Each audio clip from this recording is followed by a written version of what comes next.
So good afternoon, everyone. Welcome to our March 2026 meeting. And we're going to juggle our schedule a bit because Kate has had ferry issues, but she'll come on later. Anyway, please welcome Jeb Cook, who's going to talk about the ferry. Hey, Jeb. Hi, John. Thank you very much. Hello, everyone. Jeb Cook, manager of the Fishers Island Ferry. Since I last spoke to ICB some months ago, we've had quite a bit of activity. I think since then, many of you may already know, but we finished the design of a new replacement ferry to replace the Montauk ultimately. It took close to a year. We involved many people, most distinctly our crew, captains, and our board in the design process. We are still a long way away from moving forward with that boat. There's funding that we need to get, and right now we're engaging with various town, county, state entities to look for ways to pay for it. Once we have financing in place, it's still 2 years away for a boat to be built. Other projects that we are working on is replacing our corner ramp at Silverhill Cove in Fishers. We had a structural engineer assess two years ago that it's got 3 to 5 years left before it's not usable or unsafe to use. So that is a project that we are scheduled to begin this coming fall, 2026. Also, in this fall, we have a contract in place to replace the lighting on Elizabeth Field Airport. And that'll be followed by next spring, completion of paving of the runways. So by next spring, the whole airport will been completely paved the last couple of years. Jeb, who is paving the airport? Who's got the job? That contract hasn't been let, but we have a couple interested parties. So we've got lots of cost ahead. With the support of our commissioners, and management is looking at all pricing strategies for our upcoming tasks. Lastly, I want to thank, long overdue, but I want to thank the support of our commissioners and our management staff, all of our ticket agents, freight agents, deckhands, and captains. Every day we come together to work in harmony to make sure our passengers travel safely on our ferries to and from the island. It's good credit to our team. We've got a great team. Very happy to be a part of it. Any questions? Jeb, will this new ferry be more efficient? When you say efficient, it will be the same size. It'll be wider. There'll be spacing between the cars. It's as long as the race point. It will be a diesel-powered vessel, much like we have today. But yes, certainly it'll be efficient because it's brand new. You mean they haven't improved the efficiency of what, new engines? Isn't new engines bring efficiency? The new engines are always more efficiently, but they don't necessarily. You're talking about going faster. I'm just talking about. I thought you could get more miles to the gallon somehow. No.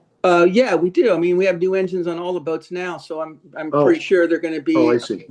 They're going to be They're going to be similar. So, but it'll be. We put in some. We've put in some things that will be less maintenance going forward that we have to deal with today. But how about hybrids? Do they have hybrid ferries now? Sure, we've exhausted all options. Hybrid, electric, and in the end, and we did a whole analysis back in 2023 of all the options, and it was publicly. We had meetings on it for the public, and that's still available today if anybody wants to read our fleet analysis. But we have looked at all options, and in the end, from a cost standpoint, the diesels are still the most efficient and cost effective to go. Way to go. They take commercial trucks on And it. any questions out there, Staley? Is it Jim? How much, by Yeah. the way, how much is it, Jim? How much is the new ferry? The November 2025 estimate is from between 18 and 21 million. Those costs are going up every year. I've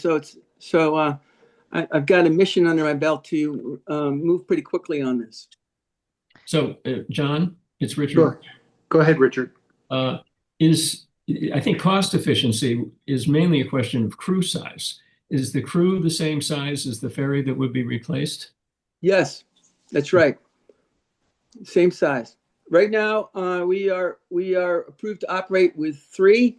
You may note that we typically run with 4, if not 5, based on the volumes of traffic we see. Thank you. There's another question here. It looks like a statement, but I think it's a question. They will have a handicapped room below with facilities Yes. on the deck floor. Yes, on the car deck, we talked about putting in an elevator in, and we determined, and after much talk, that elevators tend to break down, and getting those fixed is never an easy task. So we are putting we're calling it a lounge, a room on the car deck with facilities, bathroom facilities, that can accommodate up to 4 people, sitting area. Another question, why did the Ferry District purchase the Coast Guard house knowing that we had these expenses around the corner? Well, I think we've been down that we've had that discussion before. It was important to have that piece of property. It's right there in the middle of our operations. Having a residence right there as ferries are coming and going, we felt the need to obtain that property. And Jeb, you've been Yeah. able to rent, aren't you? Are you renting some dock space as well as Yeah. yourself, right? We rent the Coast Guard dock out. We've got we can accommodate 4 boats, 4 vessels, and we've been renting the house out ever since we purchased it. Okay. Anybody else there, Staley? Nope. Okay, Jeb, many thanks. Thank you. Keep up the good work. And next we have Tom Cashel, who's going to talk about the fire district. Welcome, Tom. Chairman, could I just ask one question? Of course. The cost, could you remind me again the cost and how it's financed, please? The cost of the ferry is estimated to be $18 and $20 million. Thank you. We do not have the financing in place. Thank you. Anybody else? Okay. All right, Tom, you're on. Welcome. Hey, John. Hi, everyone. Thanks a lot. Appreciate the time. Thanks, Jeb, for the good presentation. Yeah, I think the big news at the fire district is that our budgets and finances are in great shape. Nicole Aiello has taken over as our treasurer and is doing a terrific job. She's gotten us recently through our second audit, which is terrific. And Crystal Wood has taken over as secretary, together with assistance from Brandy Walker. So, the infrastructure, the HR infrastructure in the district is back on solid footing, and things are in good shape in that respect. Chief Aiello has put in place. He's done a lot of work just in general on safety, and we're going to put a new kind of role in our chain of command that would be a safety officer who would be just under the chief, which everyone's pretty excited about. We had a benefactor earlier in the year who offered to pay for a consultant to help us look forward into the future, say 5 years out, to try and determine kind of what was going to be happening, given the demographics on the island, the lack of housing, and the fact that our workforce is basically a volunteer workforce. So this particular consulting firm has, done some work in similar types of areas. I mean, nothing is exactly correlated to Fisher's Island, but one of their assignments was in Jackson Hole, Wyoming, where they have a kind of very similar dynamic where year-round residents are kind of being squeezed out of the kind of core area of the community and making it, they have long commutes and horrible weather and things like that. So they're going to come in probably June, July, get a sense for the operations, kind of the demographics, the potential for new housing, things like that, and just give us a sense based on their experience of like what we can expect and on what kind of timeline, whether we can stay volunteer, we have to go hybrid, or maybe we have to go to a paid department at some point, but to come up with a plan based on some professional analysis rather than just talk, to get a sense for where we're headed. So that's one thing we're going to be working on, which I think, will be interesting. I'm hoping for good news coming out of that. Tom, Tom, question, how many volunteers are there now and what's the average age? Or just give us an idea of what the situation is now. I don't have the exact numbers, John, but I'd say it's probably 40 to 50 people. I could see Jessica on, and maybe Jessica, but it's something of that magnitude. Everybody there are a number of young people who are super active and very helpful, but I'd say the majority of the membership is, probably over 40. I think that's fair. So, Okay. in essence, it's a sort of very active crowd of people and people who are very engaged and doing a ton of work in terms of training all the time. The fire people are training, the EMTs are training. We have online training going on kind of nonstop. If you're ever here on the island, you drive by, there's always cars in the parking lot at night. So a very committed group working really hard to keep their skills up. In an And environment where we don't have they are unpaid? Yeah, we have the main body of people we rely on are unpaid volunteers, and we have, basically one full-time employee who's a paramedic who works for the district, not the department. And we have a couple of part-time people, as I mentioned, Nicole and Crystal Wood and people like that who just work, do what they, work the number of hours they need to work to do their financial or secretarial jobs. Then the other thing we've been doing is beginning to think a bit about sea stretcher, the potential for replacement. Chief Harrison Hall, who runs the sea stretcher group or ex department, has been doing some work with the naval architect just to flesh out kind of what a new boat would look like, working with the paramedics and the EMTs to figure out kind of what we want or what we want in a perfect world on that boat. So just some thoughts, it's the early days, just beginning to think about that.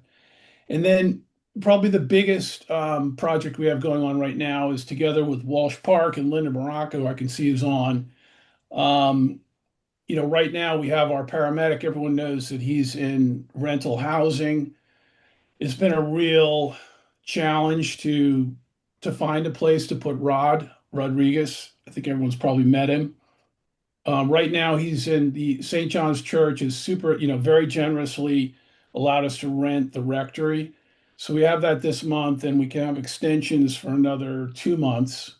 And then we have a kind of preliminary arrangement with Walsh Park on the roundhouse, which everyone drives by on to and fro the ferry. And we're hoping that we can get that kind of squared away for occupancy, before Rod has to move out of the rectory. But I think the Walsh Park guys are doing a tremendous job. They've got all the plans and bids out to the various contractors. So hopefully we'll hear shortly that someone's got a crew that can go in there and knock out the required work. But that's something that everybody's kind of pulling very hard on right now. probably the highest priority, I would say, is we need to have, we need Rod to have a place to stay so that he can be out here 24/7. It doesn't do us much good if we have to send him to the mainland for, each night.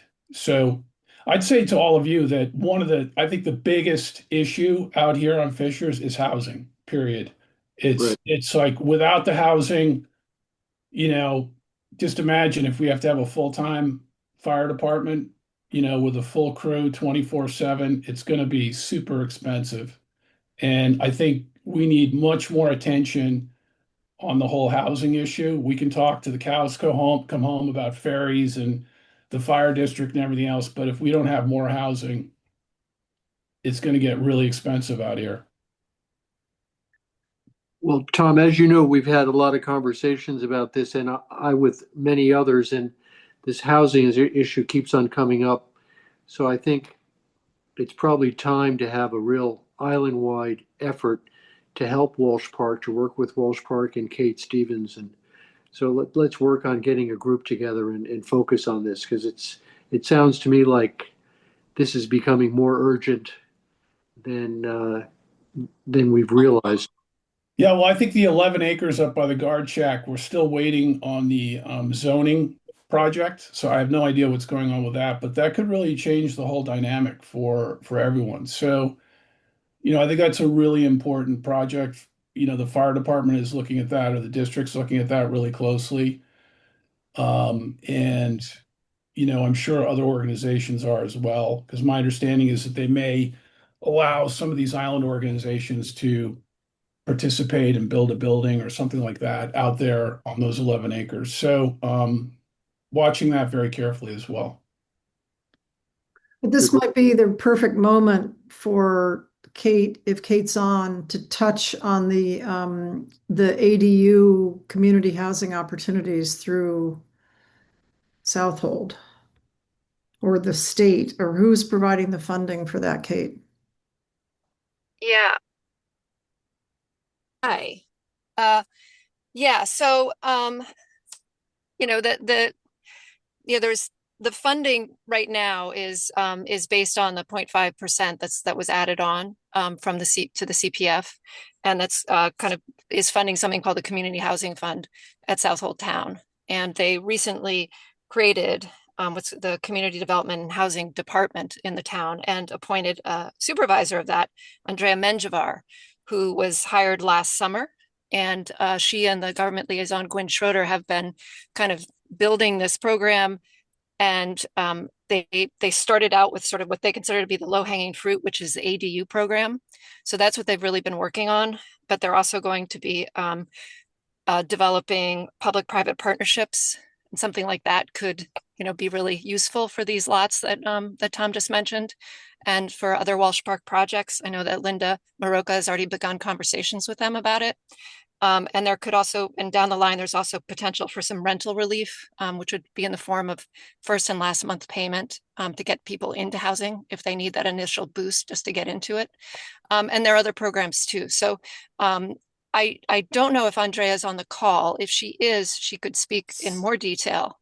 There she is. Yes, I'm here. So I just wanted to introduce everyone. This is Andrea, and she actually, in short order, produced a couple of slides to explain the existing opportunities with ADUs, which could just be kind of like an appetizer for a longer conversation in future ICB calls. So yes, I'm Andrea Menjivar. I'm the Welcome, Andrea. Thanks for Thank you. participating. Yes, I'm the Community Development Project Supervisor, which in short means that I am the designated housing person for the town of Southold. So this is kind of, as Kate mentioned, a sampler of the web that housing is for the town of Southold. And yeah, I'm just gonna go right into it. So Kate had mentioned that ADUs are one of the most relevant things for Fisher's Island. And so in the code, ADUs are referenced as accessory apartments. So you won't find the term accessory dwelling unit in Southold Town Code yet. But that will change once the zoning update is solidified. But for right now, you could find that under accessory apartment.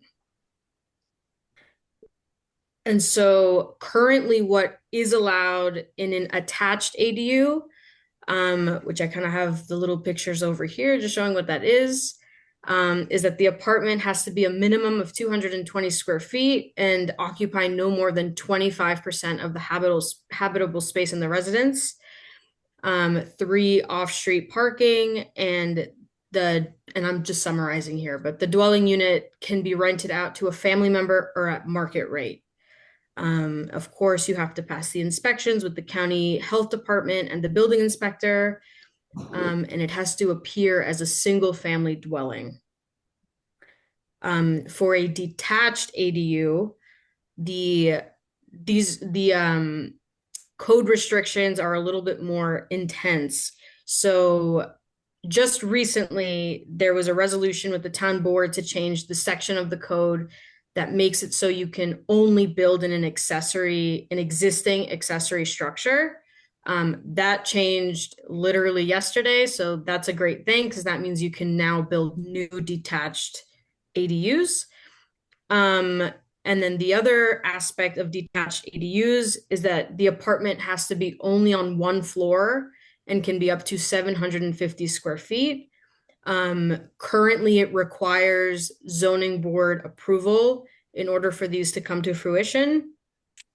And the dwelling unit can be for a family member or someone who is currently on the Affordable Housing Registry. And so these are kind of, in a nutshell, what the changes that our department has proposed are to the town board. So like I mentioned, we changed it so that it can be a new accessory structure. It doesn't have to be an existing. And we want to remove the section that says it's only allowed to be on 1 floor because we find that it's limited to existing sheds or garages that may already have 2 floors.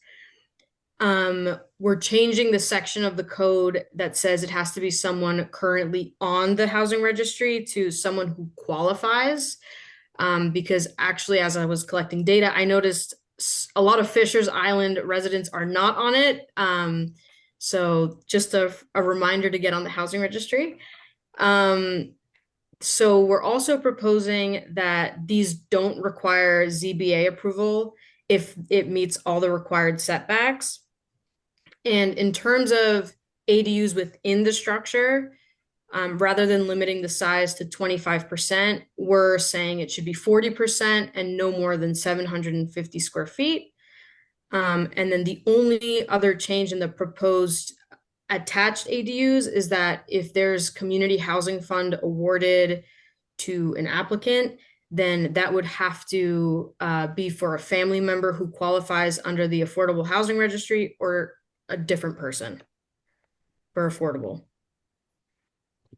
But isn't And there, so, oh yes. excuse me, Andrew, isn't there some sort of relief for the homeowner if they choose to take a garage that they have that they're not using, that they would like to turn into year-round community housing? Isn't there financial relief to the homeowner? So there was, I'm not sure if you're talking about like grants specifically or like funding, but there was a program done by Long Island Housing Partnership that was called the ADU +1 program. That gave homeowners that qualified under a certain income parameter to be able to build ADUs and apply for a grant that would award up to $125,000. So that was that one. And I believe there's now, the county has grants for upgrading IA systems. But that I know of, I think the ADU +1 grant was like the main one. And so these are the rental rates for affordable. As you can tell, they're our town goes up to 120% AMI currently. So a 4-person household is just under $200,000. A 2-person household is just under $160,000. And then the rental rates to charge for affordable units are on the left. So that would kind of be like the studio or 1 bedroom. So you could really only go up to 2,198. And these are pretty close to market rate. Just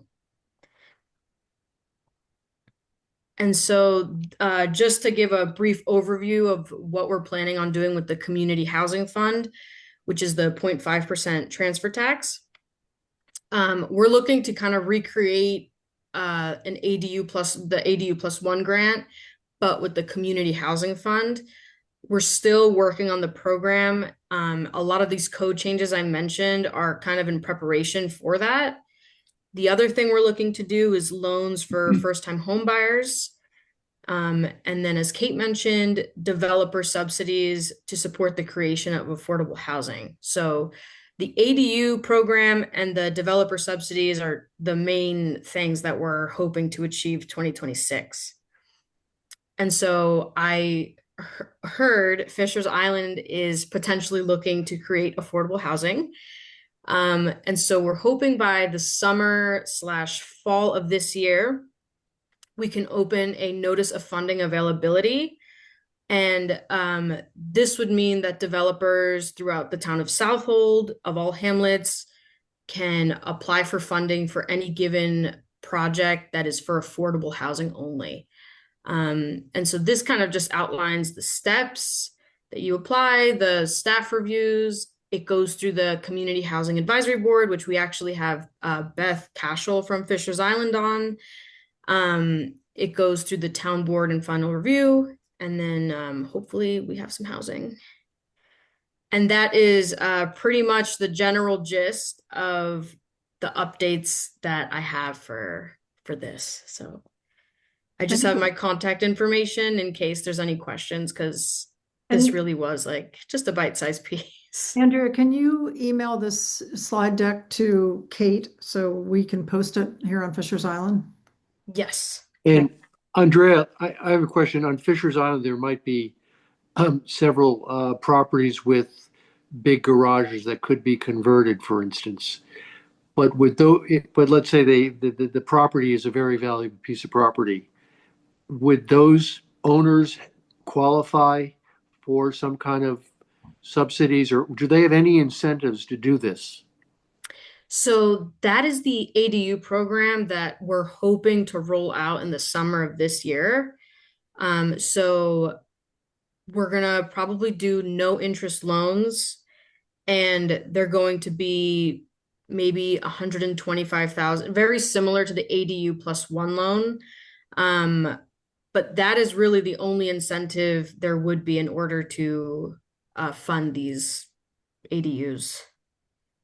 And we're still working on finalizing that program. Okay. So nothing on the tax side, Andrea, nothing on the property taxes to give people more incentive. I did ask our tax assessor's office because he had sent me an update about a tax break if you're doing affordable housing, and I was interested in seeing if that applied for ADUs, but he has not gone back to me. So I will double check that and hopefully give an update. I thought they were talking about some sort of tax relief as an incentive. I thought that was from the zoning person who came out and presented, whose name is escaping me. I can definitely look into it. Tom, I feel like we bumped Tom aside. Tom, No, sorry. it's no problem. That's great. I mean, I think this is a big part of, what I love to see people talking about. And John, one of the things I think is, there are some companies out here and there's some organizations that don't necessarily need to avail of, subsidies. And I think again, that 11 acres and getting that zoning cleared up so that, people can actually move forward on plans and projects and what's the neighborhood going to look like, and can the fire department get a piece? Can we get a lot? All that stuff. Other companies on the island, other organizations, the utility company, et cetera, can we, is this really going to happen anytime soon? Is this something we can plan? Who's in charge of that project now? I think it's George Conan and the Fidco guys. But they're waiting, to be fair. I mean, I think they're all set up. They're just waiting for the zoning to clear. And it's just taking forever. So Tom, anyway. there's a question in the chat. what happened to the addition to the firehouse that Paul Giles presented years ago? All the plans were approved. I think just with the passage of time, it just became kind of um, less certain that that was going to meet the needs of the growing department. I think it's kind of circled back recently. Some of the commissioners are interested in kind of doing some more research on that. So yeah, we have a set of plans. They probably need a fair amount of work just to bring them up to kind of current thinking. But it's I don't think it's off the table, but it's probably not as hot as it once was. So I think it's just in the last month or so people have begun to talk about it again. Um, and we'll see how that develops. I mean, the department definitely needs, housing, whether it's appropriate to expect people to live on the second floor of an active firehouse or not. I mean, that's up for debate. Um, but the fire building itself does need, some TLC and some work. So there'll be, real estate stuff going on around the fire district, over the next couple of years for sure. Mhm. There's another question here that Andrea, maybe you can help answer. Does the homeowner building and renting the apartment space have to be a year-round resident? Yes, definitely. And so does the tenant. So they both have to be year round. And for the tenant, the town of Southwold requires a lease, an annual lease. So in Fisher's Island, the case of Fisher's Island, where we have summer residents who have potential ADU properties, ADU structures on their property that could be converted to community housing, they wouldn't be eligible because they're not year-round residents? As the code currently is, that would be the case, but that is a great point, and I will definitely circle that back. Yeah, that'd be great because Yeah. I think we've got opportunity here. That's a very important question. Yeah. Definitely. Let's see. What is the benefit? What benefit is there to Fisher's Island residents if they get on the Affordable Housing Registry since we have no state or federally funded affordable housing on Fishers? So that's a very, very good question. We use the housing registry predominantly as a data collector. It's not a waiting list for any particular project. So what that means right now is that when the CHAB, who reviews projects from developers, does their review, Fisher's Island is currently not being represented as someone who needs housing because there's nobody from Fisher's Island on the housing registry. Hopefully that makes some sense. But with that said, I know that when I went to Fisher's Island, Linda gave me, she presented a different list with your Walsh Park, I guess, has a waiting list for housing. So I know there's definitely that need. But basically, it's important to understand the needs of these different hamlets. And we sort the registry per hamlet so we could see the data very clearly. Mhm. Okay, let's see. Here's a question I think we've sort of answered, but if you build out a garage to create one of these units, what is the tax treatment from a property tax reassessment perspective? Meaning, are you likely to have your value reassessed from a town perspective and policy? So that's just sort of another dangling, I don't think we have an answer right this minute, but it's sort of another dangling topic. Because certainly on Fishers, it would be helpful to have some incentive to make the investment and not get penalized for it with increased property taxes. Maybe I stand alone in that opinion, but I would imagine everybody would agree. I don't think so, Staley. Yeah. Okay. I think that's about all I've got going on here in the chat. Let's see. Okay. Well, Tom, thank you. And Andrea, thank you very much. And to be continued. It's nice to meet you, Andrea, and thank you for jumping. Nice to meet I think you. you just Thanks for- started this job, right? Yes, I started in July. So slowly Okay. but surely getting my footing and getting familiar with all this housing stuff. Well, So thank you I for being, appreciate, thank you yeah, for being willing to pop on this call with such late notice. We really appreciate yeah, no worries.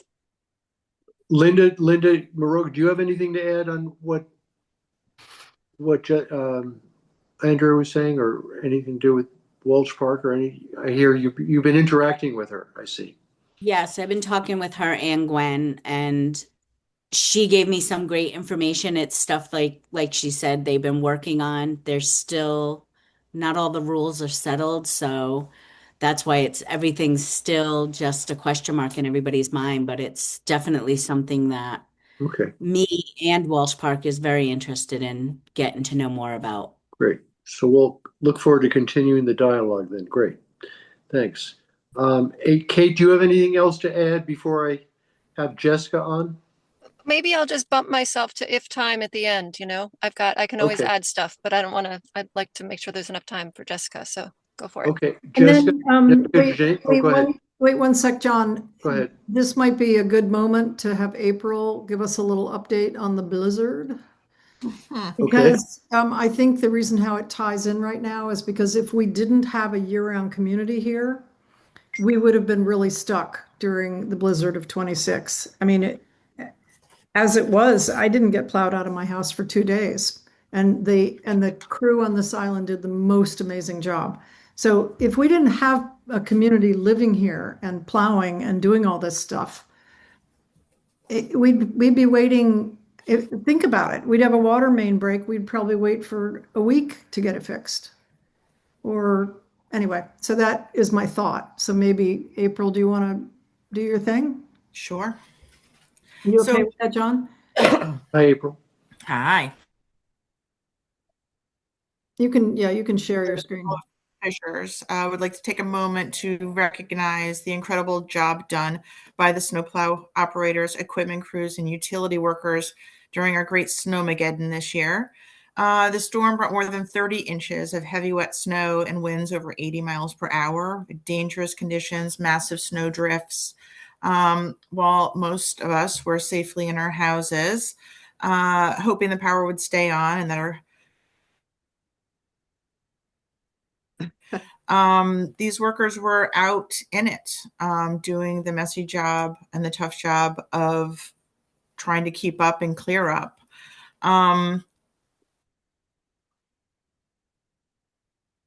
The conditions that happened during that storm.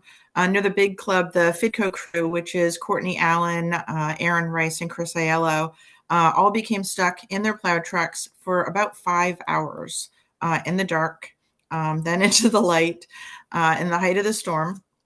And repeatedly having to get out during the blizzard and clear their tailpipes of snow.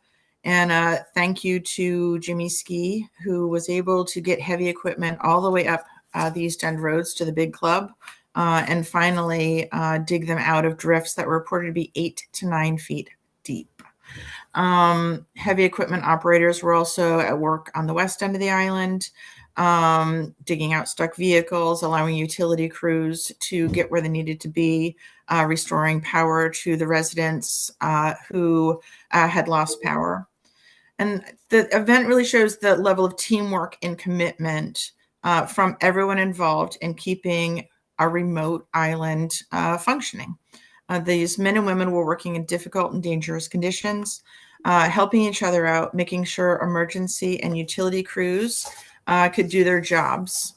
So I think on behalf of all of us who benefit from their efforts, we just want to say thank you to all the islanders who are out there through this and our many other storms. Their hard work and dedication in keeping our community safe and functioning is really appreciated and necessary. And want to try to show 2 short videos that were taken by Courtney Allen during the blizzard of them stuck and then out. But I YouTubed videoed this to learn how to do it. So we'll see how successful I am. You have permission to share your screen. I've got it. You should be able to look at that. Now I just have to make it play. There you go.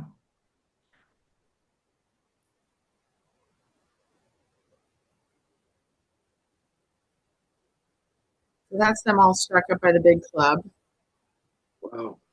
And just, I can't even imagine for 5 hours listening to that and knowing you simply can't get anywhere. I asked Aaron if he was cold. And he goes, "No, I was hungry." Yeah, right? Yeah. Yeah, I can't imagine getting out in that to keep shoveling would just be, I'd panic. Well, And this, Courtney told me that normally, if they're going to be out in the snow, they're wearing insulated pants. But she said yes, usually when you're plowing, the cab of the truck is very hot. yeah, So she wasn't wearing insulated pants because She she was didn't not. be in the cab. But she had to Yes. keep getting out to clear the tailpipe. So then Yep. her pants were drenched. yeah, yeah. So this is, I hope, following Jimmy Ski in the backhoe down what is barely recognizable as our Fisher's Roads.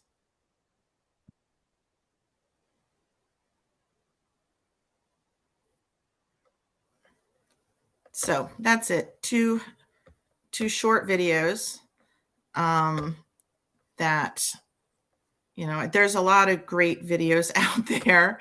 There are a lot of pictures on fishersisland.net. Yes. Yeah, it's amazing. It's, it really dwarfs most of the storms we've had out here in regards to snow.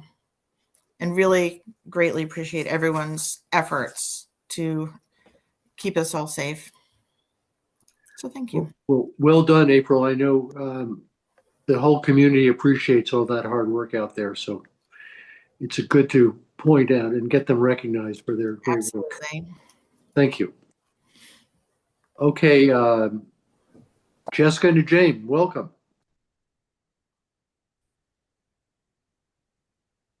Hi, y'all. I just had to switch over to sharing my screen because I've got some visuals too. Is that looking the way it should for you guys? Yes. Yep. You see a PowerPoint? Great. So hi, I know a lot of you. My name is Jessica. I'm the Land Trust Stewardship Coordinator at the Henry L. Ferguson Museum. As you may know, we have a 372-acre land trust, so we're heavily involved in nature. That's a big part of my role.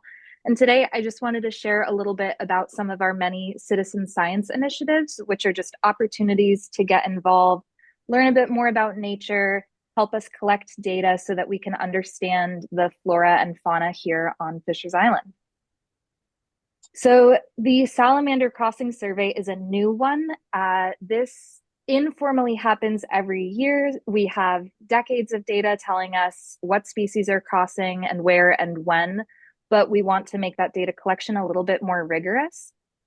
In pretty much, it could happen any day now. It just depends on the rain. A bunch of salamanders are going to cross the main road over by Brickyard and Clay Pit to get to their breeding grounds. So volunteers for this would just pick up a data collection sheet at the museum, make sure you've got some good gear to make yourself visible, and the next time there's a heavy rain, drive up and look for salamanders. In this one, we actually encourage folks to help them across, and we're working with FIDCO right now to try to get approval to detour cars the evening that this happens. Another great opportunity to get involved is to adopt an osprey nest. So another effort where really awesome folks over the years, Ken Edwards and Jim Baker, are both on this call and have been really instrumental in collecting this data. But this does go back to the Ed Horning years, as a lot of our natural studies do. So what we're encouraging this year to get even more data throughout the whole season is if there's an osprey nest near you and you feel like, yeah, I could get out there every time I go outside, look and see if there are any fledgling birds peeking their heads over the edge of the nest, we would really encourage you to let us know and just keep your eye out for those birds and keep an eye out for those fledglings.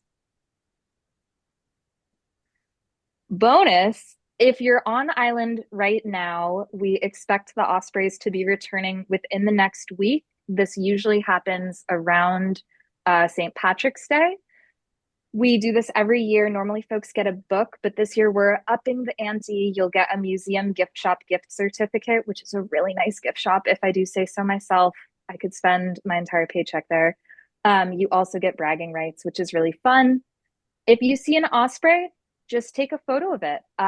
Let us know where it was, when you saw it, give Ken a call, and send the photo to Pierce so we can get a nice first osprey spotting award certificate to you. Ellen Parker got this last year, and the pressure is on. I really want to know who gets it this year. Soon, it will also be the American woodcock breeding season. I don't know if you guys get that audio with the paint. Does anyone hear that, or no, you're probably not hearing anything. Yeah, I don't think Well, so. I highly encourage you to go look up this video of an American woodcock painting. They make a very distinct call. Staley, I don't know if you've heard this leaving work, but Ian and I were at the gym the other night and they're already out painting. We were able to hear them. Oh, good.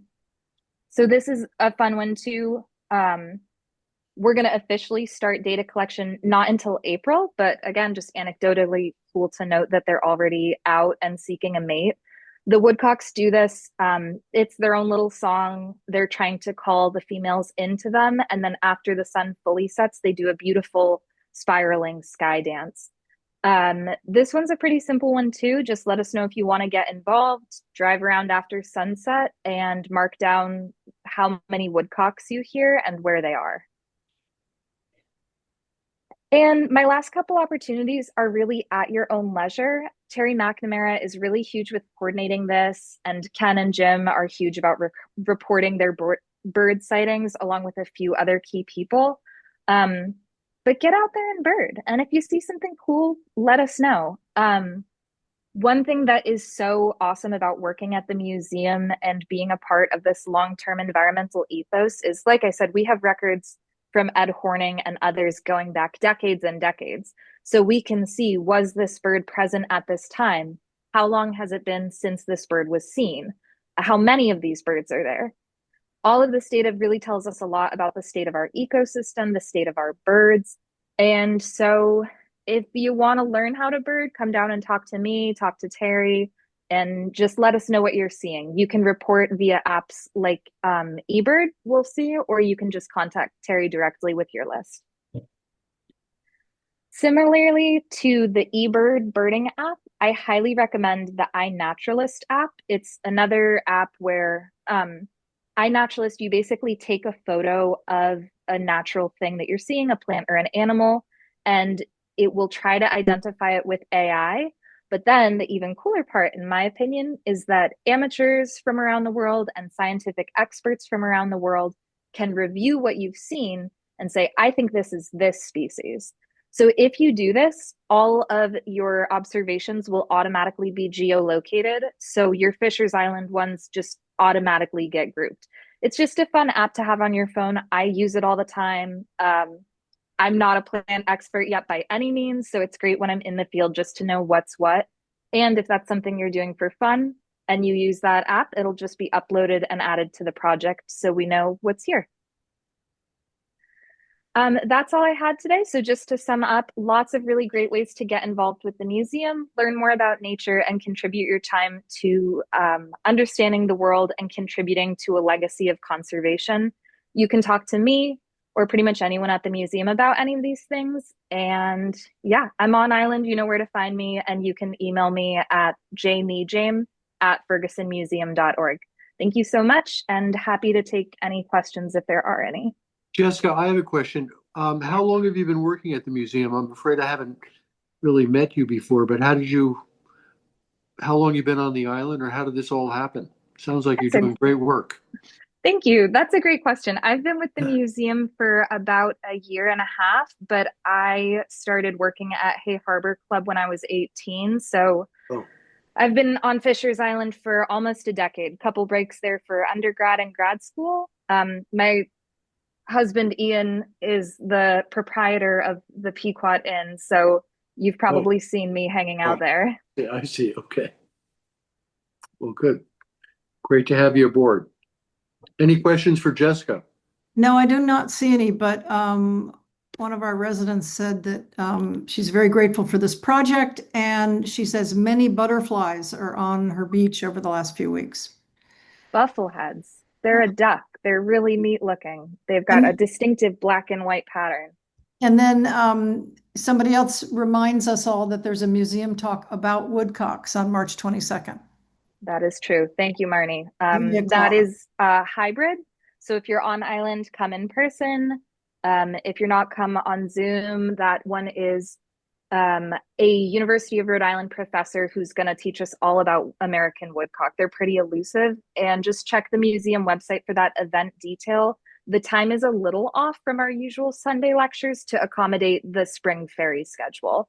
But yes, it's March 22nd. Thank you for mentioning that, Marnie. And many, many minks everywhere. That was the other comment. And that is all I have for Jessica in the chat. Thank you, Jessica. Yeah, Hey, I see yes? one more comment, although just address super quick. Someone named Lizard asked about the minks and the ospreys.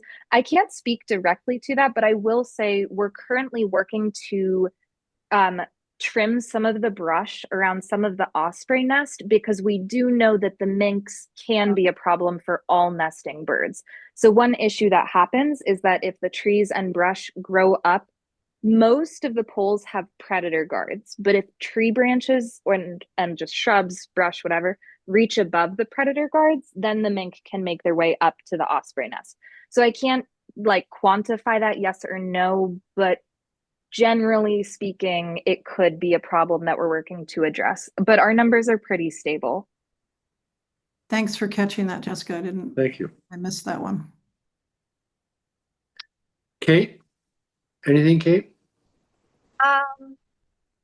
I would just say that I guess what I'm really focusing on is communication. So I'd like to hear from people about topics they want to know more about that I can invite. I think it was great having Andrea on the call, and that's just sort of an example of the kind of from the source information we can get. So I'm just an open channel. If people want to reach out to me and say, I want to know more about this, or what's the town doing about that, I can look into it. I will invite people to and give you guys more advance notice about who those people are.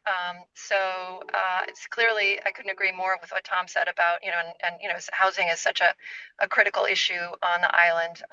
And so to the extent we can all raise our literacy about that at the same time and understand what the resources are, that's really great. So there's much more to be said about that. That was just an introduction. One of the things that I did want to point out is there are many points of contact already between Fisher's Island and mainland Southold, and I think maybe we just don't really see them. But there are, one of the ways that the town functions is through, there's so much to do. There's, a 2020 Southold Comprehensive Plan, which sort of set the town priorities, and there much of what happens is at the committee level, and the committees actually are working to sort of to go in deeper and look at different issues and then present suggestions and ideas to the town board, which can then become policy. And one example is in yesterday's meeting, the Conservation Advisory Council, gave a year-end report that included a draft of a resident guide, which I'm excited to will eventually get to be published and shared with Fisher's Island community. I talked with Chad Maroka about it just initially.